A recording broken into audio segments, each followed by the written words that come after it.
జై శ్రీరామ్ అందరికీ. సీతారామ లక్ష్మణులు 17 ఏళ్ల వనవాసంలో ఒక 3 సంవత్సరాలు పర్ణశాలలో ఉన్నారు. సో ఆ పర్ణశాల, అలాగే సీతమ్మ వారు ఆరేసుకున్న నారచీర, ఈ 2 ప్రదేశాలకి మేము వెళ్ళాము. భద్రాచలంలో సీతారామ లక్ష్మణుల దర్శనం అయ్యాక మేము బయలుదేరి పర్ణశాలకి అలాగే నారచీరకి వెళ్ళామన్నమాట. పర్ణశాల మరియు నారచీర చూడడం అనేది చాలా అదృష్టం అండి. ఎందుకంటే అక్కడ సీతమ్మ వారు, రాముల వారు, అలాగే లక్ష్మణులు వాళ్ళు అక్కడే తిరిగారనమాట. ఇంత అడవిలో సీతమ్మ వారు, రాముల వారు ఉన్నారా, అలాంటి గొప్ప ప్రదేశాన్ని మనం చూస్తున్నామని చాలా ఎక్సైటెడ్గా ఫీల్ అయ్యాము. భద్రాచలం వెళ్ళిన ప్రతి ఒక్కరూ కూడా ఈ పర్ణశాల అలాగే నారచీర అనేది ఖచ్చితంగా చూడాలండి. ఎందుకంటే ఇవి అద్భుతమైన ప్రదేశాలు, చాలా డివోషనల్గా ఉంటాయి. పర్ణశాల అలాగే నారచీర చూసినప్పుడు మనమైతే ఒక భావోద్వేగానికి లోనవుతాం అనమాట. ఆ ఎమోషన్ అనేది చెప్పలేము, వెళ్ళి ఎక్స్పీరియన్స్ చేయాల్సిందే. ఇలాంటి ప్లేసెస్ని చూసినప్పుడు మనలో చాలా చేంజెస్ వస్తాయి. మేము హైదరాబాద్ నుంచి వెళ్ళామండి భద్రాచలం వెళ్ళేసరికి అర్ధరాత్రి అయిపోయింది. సో ఉదయాన్నే దర్శనం చేసేసుకున్నాము. 4 గంటల సుప్రభాత సేవకు వెళ్ళాము. 5 గంటలకల్లా మా దర్శనం అయిపోయింది. ఆ డీటెయిల్డ్ వీడియో అనేది నా ఛానల్ ఆల్రెడీ పోస్ట్ చేశానండి. మీరు ఎవరైనా చూడాలనుకుంటే చూడండి, మీకు యూజ్ అవ్వచ్చు టైమింగ్స్ అవన్నీ కూడా. మేము భద్రాచలం నుంచి 8:30 తర్వాత బయలుదేరామండి. సో మధ్యలో మనకి పర్ణశాలకు వెళ్ళేటప్పుడు భద్రాచలం నుంచి ఇక్కడ చిన్న అరుణాచలం అని వస్తుంది. సో అక్కడికి వచ్చామన్నమాట. అంటే ఒక రోజులోనే మేము భద్రాచలం, చిన్న అరుణాచలం, పర్ణశాల అండ్ నారచీరలు ఈ 4 ప్లేసెస్ కవర్ చేసుకున్నామండి. చిన్న అరుణాచలంలో ఆ శివయ్య దర్శనం చేసేసుకున్నాక మేము పర్ణశాల స్టార్ట్ అయిపోయాము. పర్ణశాల వెళ్ళే దారి చాలా సీనిక్గా ఉంటుంది. రోడ్లు కొంచెం గతుకులుగా అట్లా ఉంటుంది ఒక్కొక్క చోట, కానీ వెళ్ళే దారి మాత్రం చాలా సీనిక్గా చాలా బాగుంటుందండి. ఇక్కడ చూసారు కదా, శ్రీ సీతారామచంద్ర స్వామి దేవస్థానం అని ఇలా ఒక హోర్డింగ్ లాగా వచ్చి ఇక్కడ అలాగే ఆర్చ్ ఉంది. సో పర్ణశాలకి వెళ్ళే దారి స్టార్ట్ అవ్వడమే అండి ఇలా ఫ్లవర్స్ అనమాట. ఇప్పటివరకు ఈ ఫ్లవర్స్ మాకు ఎక్కడా కనబడలేదు. ఇప్పటి వరకు మొత్తం ఎల్లో కలర్ ఫ్లవర్సే అనమాట. ఈ పర్ణశాల రోడ్కి తిరగంగానే మాత్రం ఈ పర్పుల్ కలర్ ఫ్లవర్స్ చాలా బాగున్నాయి. ఇక్కడ కార్లన్నీ కొంచెం స్లో అవుతున్నాయి కదా, సో మనం ఇక్కడ ఒక టికెట్ తీసుకోవాలన్నమాట, రోడ్ ట్యాక్స్ లాగా. అంటే పర్ణశాలకి వెళ్ళాలి అంటే ఎంట్రన్స్కి ఒక 100 రూపీస్ పే చేయాలి. పే చేసి ఇంతకుముందు లెఫ్ట్లో చూసారు కదా, అది నారచీర వెళ్ళే దారి అనమాట. సో ముందైతే మమ్మల్ని అక్కడ వాళ్ళు చెప్పారు, గైడ్ చేశారనమాట. ఫస్ట్ పర్ణశాలకు వెళ్ళి దర్శనం చేసుకుని వచ్చేసేయండి, నారచీర అయితే టైమింగ్స్ ఎప్పుడు ఓపెన్లో ఉంటుంది, ప్రాబ్లం లేదు. అందుకని చెప్పి మేము ఇంకా ముందు పర్ణశాల వచ్చేసామండి. చూసారు కదా, కార్ పార్క్ చేసేసుకుని వెళ్ళిపోతున్నాము టువర్డ్స్ టెంపుల్ అనమాట. సో పక్కన గోదావరి ఇలా కనపడుతుంది చూసారు కదా. వెళ్ళే దారిలో మనకి ఇలా చాలా షాప్స్ ఉంటాయి. సో మనం ఇక్కడైనా కొనుక్కుని వెళ్ళొచ్చు, కొబ్బరికాయ అవన్నీ. కొన్ని పూలు కూడా అమ్ముతూ ఉంటారు, వాళ్ళే అల్లి చాలా బాగుంటాయండి. ఆకుల మీద పూలు అల్లి అమ్ముతూ ఉంటారు. అవి తీసుకెళ్ళి మనం లోపల పర్ణశాలలో సీతమ్మ వారికి సమర్పించుకోవచ్చు. ఇక్కడ షాప్స్లో అమ్మేవాళ్ళు కూడా భలే మాట్లాడతారండి, సొంత వాళ్ళు మాట్లాడినట్టే మాట్లాడుతూ ఉంటారు. బాగా అనిపించింది మాకైతే వెళ్ళేటప్పుడు. మనం కార్ పార్క్ చేసేసాక ఒక 5 నిమిషాలు ఇలా లోపలికి నడిస్తే చాలన్నమాట, టెంపుల్ వచ్చేస్తుంది. ఇక్కడ చూసారా, లోకల్గా దొరికే పువ్వులు ఉంటాయి కదా, వాటిని మంచిగా ఆకులతో ఇలా అల్లారనమాట. చాలా బాగా చేశారు, ఇవైతే బాగా నచ్చాయి నాకు. లోపల సీతమ్మ వారికి పెడదామని చెప్పి తీసుకెళ్తున్నాను. సో ఇక్కడ చూసారు కదా, టెంపుల్లోకి వచ్చేసాము పర్ణశాలలో. గుడి లోపలికైతే ఫోన్స్ అలౌడ్ లేదండి. సో బయటే మనం డిపాజిట్ చేసి టెంపుల్లోకి వెళ్ళాలన్నమాట.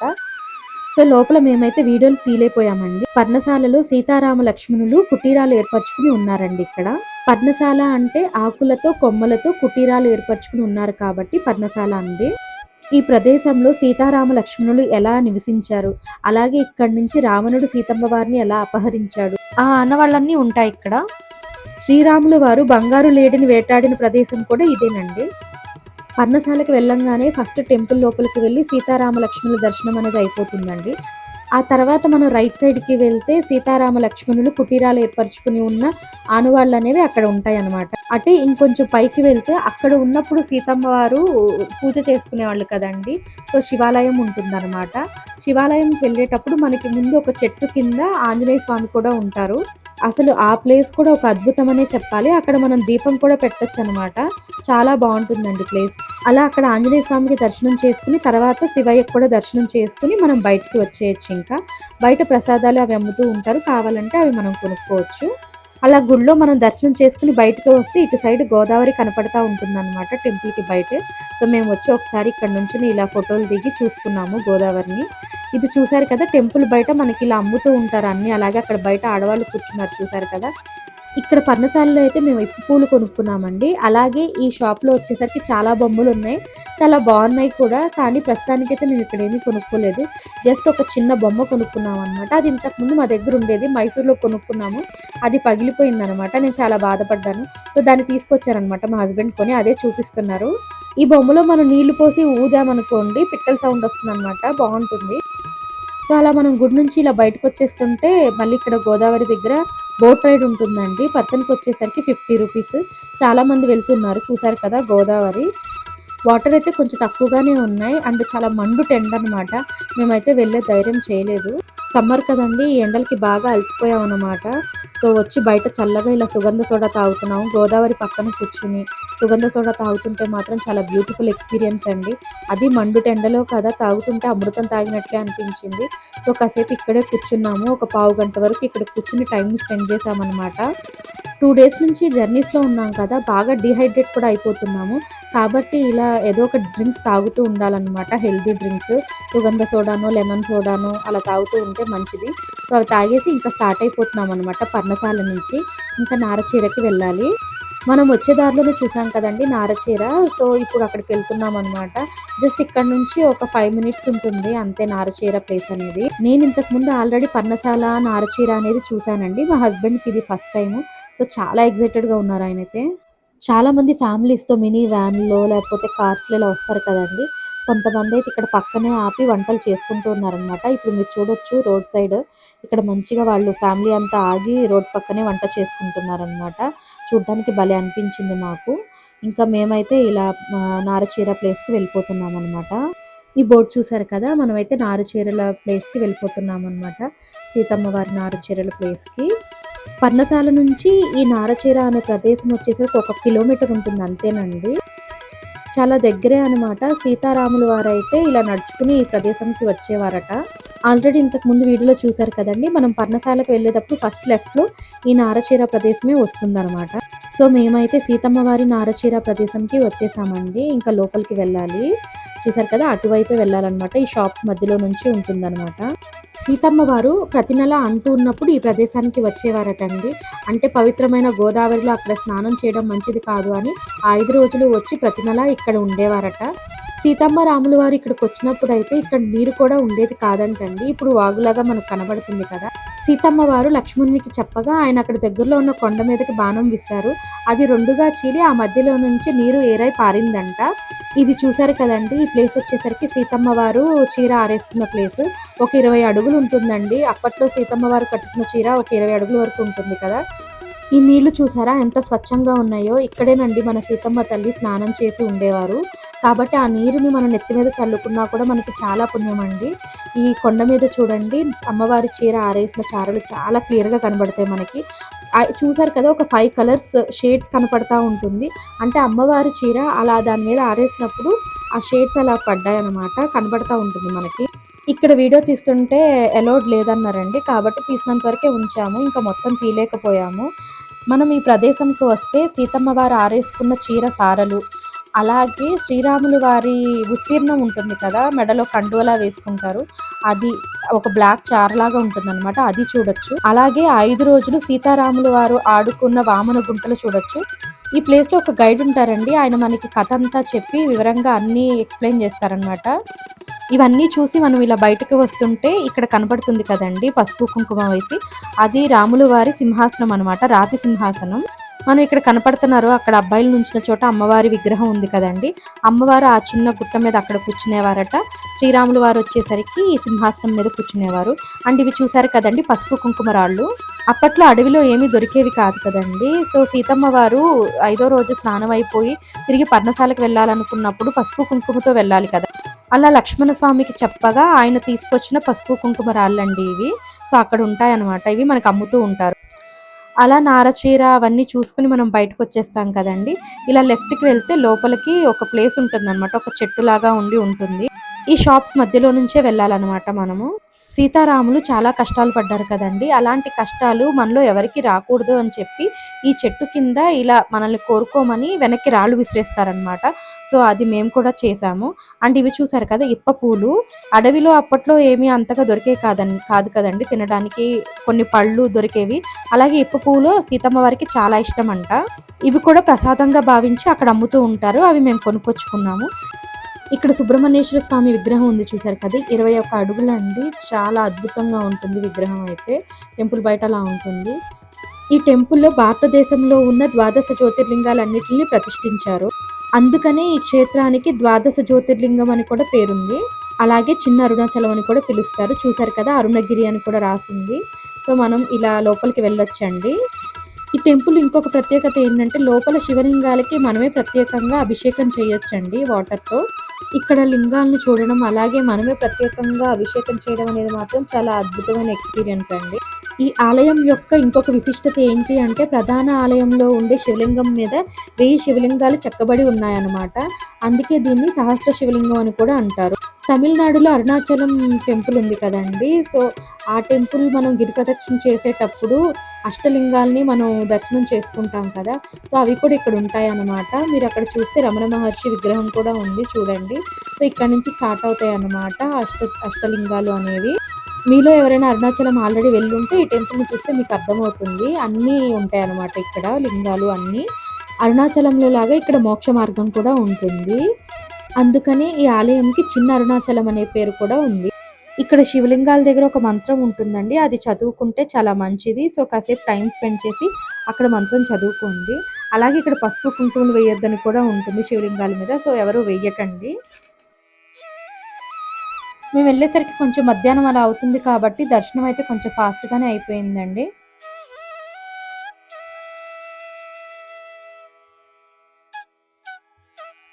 కంటే మనమే ప్రత్యేకంగా ఇక్కడ శివునికి అభిషేకం చేయొచ్చనమాట శివలింగాలకి. చాలా బ్యూటిఫుల్ ఎక్స్‌పీరియన్స్ అది మాత్రం. చూసారు కదండీ! శివలింగాలు టెంపుల్‌లోకి ఎంటర్ అవ్వడమే మనకిలా ఇన్ని శివలింగాలు కనపడుతుంటే మాత్రం చాలా డివోషనల్‌గా అనిపిస్తుందనమాట. చాలా బావుంది టెంపుల్ అయితే. ఇంకా రెనోవేట్ చేస్తున్నారు. గుడి గోపురం అవన్నీ కూడా కడుతున్నారంటండి. దీనికి చందాలు కూడా కలెక్ట్ చేస్తున్నారు. ఎవరైనా డొనేట్ చేయాలనుకుంటే కూడా టెంపుల్‌కి వెళ్లి దర్శనం చేసుకున్నప్పుడు డొనేట్ చేయొచ్చు. అలాగే ఈ టెంపుల్ వాళ్ళు నిత్య అన్నదానం చేస్తున్నారండి. సో, మనం టెంపుల్‌కి వెళ్లి దర్శనం చేసుకున్నాక మేమిక్కడ భోజనం చేస్తాము అని చెప్తే వాళ్ళు మనకి టికెట్స్ ఇస్తారు. సో, మనం మంచిగా పర్ణశాల వెళ్ళిపోయి రిటర్న్‌లో కూడా భోజనం చేయొచ్చు. ఇక్కడ భోజనం వచ్చేసరికి 3 గంటల వరకు పెడతారనమాట. అన్నదానం చేసే ప్లేస్ వచ్చేసరికి ఈ గుడికి దగ్గరలోనే ఉంటుంది. మేము కూడా ఇక్కడ కొంచెం డొనేట్ చేసి అలాగే భోజనానికి టికెట్ తీసుకున్నాము. కుదిరితే రిటర్న్‌లో వద్దాము అని చెప్పి. బట్ మాకు టైం అంత సరిపోలేదు. కాబట్టి మేము పులిహోరతోనే సరిపెట్టుకున్నాము. మార్నింగ్ భద్రాచలంలో తీసుకున్న పులిహోరతోనే సరిపెట్టుకున్నామనమాట. మీకెవరికన్నా టైం సరిపోతుంది అనుకుంటే ఖచ్చితంగా వెళ్ళేటప్పుడు టికెట్స్ తీసుకొని వెళ్ళండి. రిటర్న్‌లో వచ్చి ఇక్కడ భోజనం చేయొచ్చు. 3 గంటల వరకు ఉంటుంది కాబట్టి. ఇది చూసారు కదండీ వరుణలింగం. ఇలా అరుణాచలంలో ఉండే అష్టలింగాలు ఇక్కడ ఉంటాయన్నమాట. ఎండలో వెళ్ళాం కదండీ! కొన్ని చోట్లయితే ఈ గుడిలో కాళ్ళు కాలిపోతా ఉన్నాయన్నమాట. అక్కడికి వాళ్ళు పరదా లాంటివి అవి వేశారన్నమాట. దాని మీద నీళ్లు కూడా చల్లుతూనే ఉన్నారు. కానీ కొంచెం ఎండలు కాబట్టి మనం కూడా అడ్జస్ట్ అవ్వాలి. వాళ్ళు చాలా చేస్తున్నారు. ఈ గుడి కూడా చాలా ప్రశాంతంగా ఉందండి. బావుంది టెంపుల్ అయితే. ఇక్కడ చూసారు కదా! ఇవన్నీ కూడా శివలింగాలే. అన్ని ప్లేసెస్‌లో ఉండే శివలింగాలు అలా అన్నీ ఇక్కడ ఉంటాయన్నమాట. చాలా బావుంటుంది టెంపుల్ అయితే. మేము వెళ్ళేసరికి 10:30, 11 అట్లా అయిపోతుందండి. మేము గుడి దగ్గర ఆగేసరికి మాత్రం చాలామంది దర్శనం చేసుకొని బయటకొస్తూ ఉన్నారు. మేము లోపలికి వెళ్ళేసరికి కూడా చాలామంది ఉన్నారనమాట టెంపుల్‌లో. బట్ కాసేపటికి ఖాళీ అయిందనమాట టెంపుల్ అనేది. ఎండలు కదండీ! మాక్సిమం అందరూ పొద్దున్నే దర్శనం చేసేసుకుంటున్నారు. ఇది చూసారు కదండీ! మోక్ష మార్గము. మనకు అరుణాచలంలో ఉంటుంది కదా! సేమ్ అలాగే ఇక్కడ కూడా ఉందనమాట.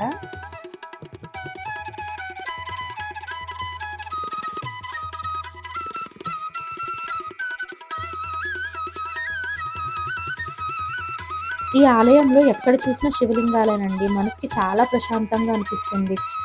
మేము ప్రతిదీ డీటెయిల్‌గా వీడియో చేసుకుంటూ వెళ్తున్నాం కాబట్టి మాకు కొంచెం టైం ఎక్కువ పట్టిందనమాట. లేదంటే దర్శనం మాత్రం చాలా ఫాస్ట్‌గానే అయిపోతుంది.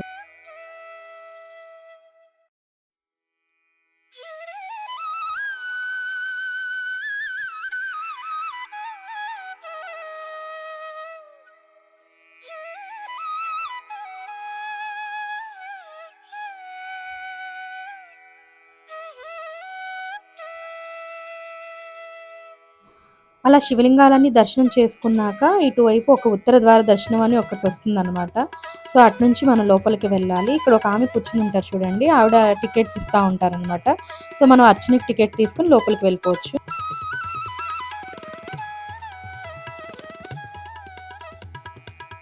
ఈ టెంపుల్‌లో మనం అర్చన చేయించుకోవాలి అనుకుంటే ఇక్కడ టికెట్ తీసుకొని లోపలికి వెళ్ళాలి. లేదంటే నార్మల్‌గా వెళ్లి దర్శనం చేసేసుకోవచ్చు. సో మేమైతే అర్చనకి టికెట్ తీసుకున్నాం అనమాట. రూ. 10 రూ. 20 ఉంది అంతే అండి. సో అలా వెళ్తున్నాము. తక్కువ మందే ఉన్నారు మేము వెళ్ళినప్పుడైతే జనాలు చూసారు కదా! బట్ ఎండ మాత్రం బాగుంది. కొంచెం కాళ్ళు కాలుతా ఉన్నాయన్నమాట. ఇంకా మేమైతే దర్శనానికి వెళ్తున్నాము.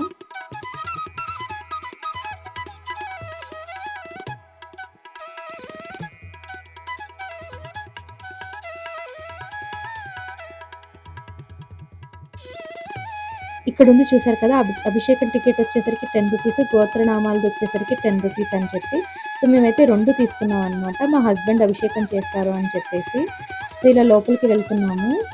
ఇక్కడ చూసారు కదండీ! ఇలా అభిషేకం చేయడానికి అన్ని లింగాలు ఉంటాయన్నమాట.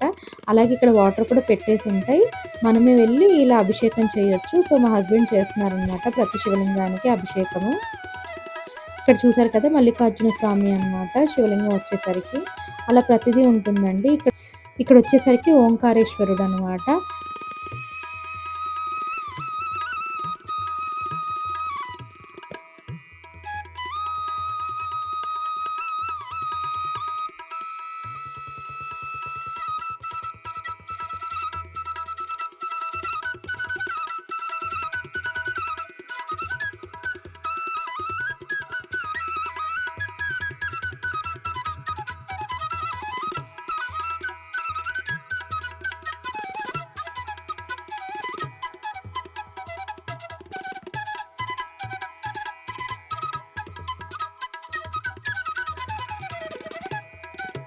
ఇక్కడ చూసారు కదా! శ్రీ రామేశ్వర లింగం అన్నమాట. అసలు భలే ఉందండి. స్ఫటిక లింగము. చాలా బావుంది చూడటానికి కూడా. మనమే స్వయంగా అభిషేకం చేయడం చాలా పుణ్యఫలం అనిపించింది మాకైతే. మంచిగా అభిషేకం చేయడం, ఆ నీరు మన తల మీద చల్లుకోవడం అనేది చాలా బ్యూటిఫుల్ ఎక్స్‌పీరియన్స్.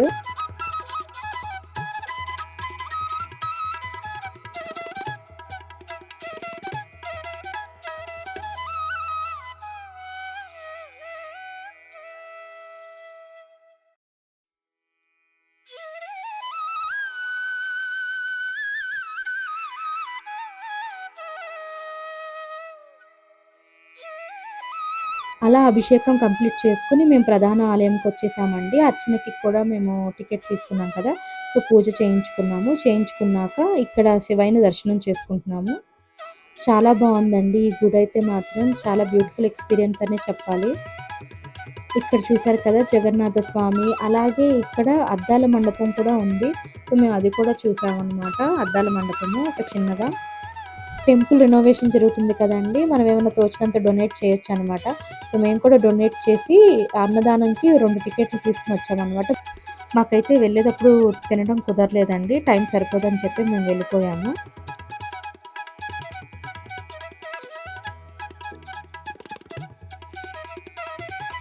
దర్శనం అయిపోయాక ఇలా గుళ్ళోంచి బయటకొచ్చేటప్పుడు మనకి పాదరస లింగం అని కూడా కనపడుతుందండి. అలాగే ఇక్కడ వారాహి అమ్మవారు. సో మా దర్శనం ఇలా అయిపోయిందనమాట. పర్ణశాల అలాగే నార్చెరిలో మా దర్శనం అయిపోయాక మేము తిరిగి బయలుదేరిపోయాము హైదరాబాద్.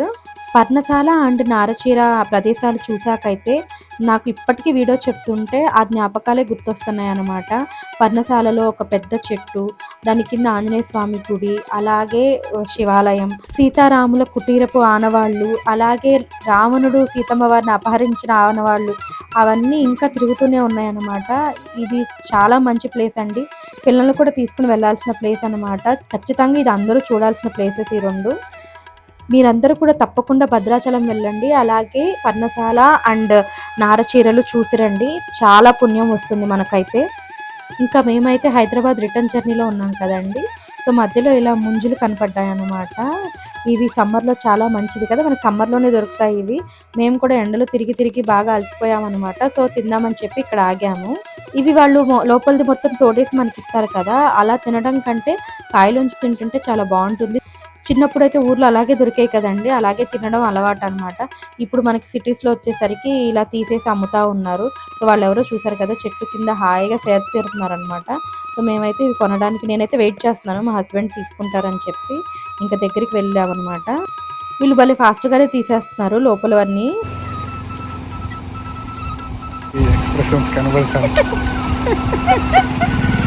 అంతేనా?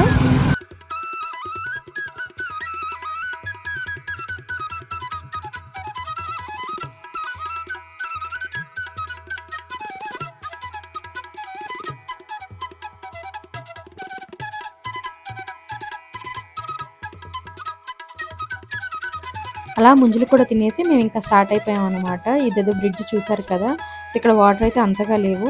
భద్రాచలం నుంచి ఖమ్మం మీదుగా వచ్చే వాళ్ళైతే కొంచెం హైవేలో జాగ్రత్తగా ఉండండి, అది అర్థం కాకుండా ఉంటుంది హైవే అనేది. చూసారు కదా, ఇక్కడ బోల్తా కొట్టిందనమాట లారీ అనేది. సో క్రెయిన్స్ అవి వచ్చి హెల్ప్ చేస్తున్నారనమాట. సో ఇక్కడ చూసారు కదా, డ్యామేజ్ అయిపోయింది ఇక్కడ ఉంటుంది.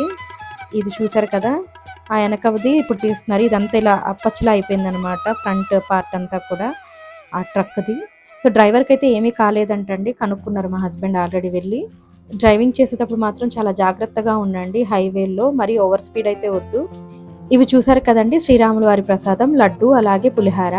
మేము మార్నింగ్ భద్రాచలంలో దర్శనం అయ్యాక ప్రసాదాలు తలంబ్రాలు కొనుక్కుని బయలుదేరాం అనమాట, పర్ణశాల అవన్నీ. సో మార్నింగ్ టిఫిన్ బదులు కూడా పులిహార తిన్నాము, అలాగే మధ్యాహ్నంకి కూడా మేము తీసుకున్నాం అనమాట. మధ్యలో ఆగితే మళ్ళీ టైం అయిపోతుందని చెప్పి సో ఒక చోట ఆగి ఒక 10 నిమిషాలు అవే తినేసి మళ్ళీ మా జర్నీ అనేది కంటిన్యూ చేసాము. బేసిక్గా నాకు మా హస్బెండ్కి పులిహార అంటే చాలా ఇష్టం అనమాట, గుళ్ళో ప్రసాదంలా ఇచ్చే పులిహార అంటే. సో టెంపుల్స్కి వెళ్ళినప్పుడు మ్యాక్సిమం అలా ప్రసాదంతోనే అడ్జస్ట్ అయిపోతాం అనమాట, ఎందుకంటే మనం మల్టిపుల్ ప్లేసెస్ కవర్ చేయాలనుకుంటాం కదా, సో అలా సరిపోతుంది. అండ్ ఇటు సైడ్ వచ్చేసరికి ఎక్కువగా మొక్కజొన్న పండిస్తున్నారనమాట. మేము వెళ్ళే దారిలో చూసాము, ఇవన్నీ మొక్కజొన్నలే అనమాట, లారీలు వాటి మీద మొక్కజొన్న కండ్లు అనమాట, అన్నీ చాలా ఉన్నాయి. ఇళ్ళ ముందు కూడా ఇలా ట్రక్స్ ఆపేసి వాటి మీద చాలా చోట్ల చూసామన్నమాట మేము. మా అరైవల్ టైం వచ్చేసరికి 10:30 అట్లా చూపిస్తుంది. సో మేము వచ్చేసరికి అయితే ఇంకా లేట్ అయిందనమాట, ఎందుకంటే మేము టువర్డ్స్ ఖమ్మం వచ్చాము, భద్రాచలం నుంచి రిటర్న్ కూడా. సో విజయవాడ నుంచి హైదరాబాద్ హైవే తెలిసిందే కదా, చాలా ట్రాఫిక్ ఉందన్నమాట. సో చాలా లేట్ అయిపోయింది మాకైతే. సో మేము ఇది వచ్చేసరికి ఖమ్మంకి దగ్గరలో ఉన్నాము.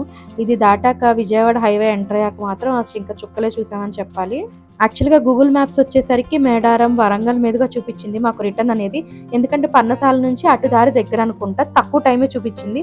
బట్ మేమే ఇది తెలిసిన రూట్ కదా అని ఇటు ప్రిఫర్ చేసాము. మీరు ఎవరైనా హైదరాబాద్ నుంచి వెళ్తుంటే రిటర్న్లో అటు ట్రై చేయండి, రోడ్స్ బాగుంటాయి లేదో కనుక్కుని. మేము రిటర్న్ అయ్యేసరికి అయితే నైట్ 12 అట్లా అయిపోతుంది అనమాట, టైం చూపించడం 10:30 చూపించింది, బట్ ట్రాఫిక్ వల్ల బాగా లేట్ అయిపోయింది. మీకు ఈ వీడియో కొంచెం ఇన్ఫర్మేటివ్గా ఉంది అనుకుంటున్నాను, అలాగే నచ్చింది అనుకుంటున్నాను. మీకు ఈ వీడియో నచ్చితే మాత్రం తప్పకుండా లైక్ చేయండి, కమెంట్ చేయండి, అలాగే మా శివారేష్మ వైబ్స్ యూట్యూబ్ ఛానల్కి సబ్స్క్రైబ్ చేసి మా ఛానల్ని సపోర్ట్ చేయండి. Thanks for watching, tata, bye bye.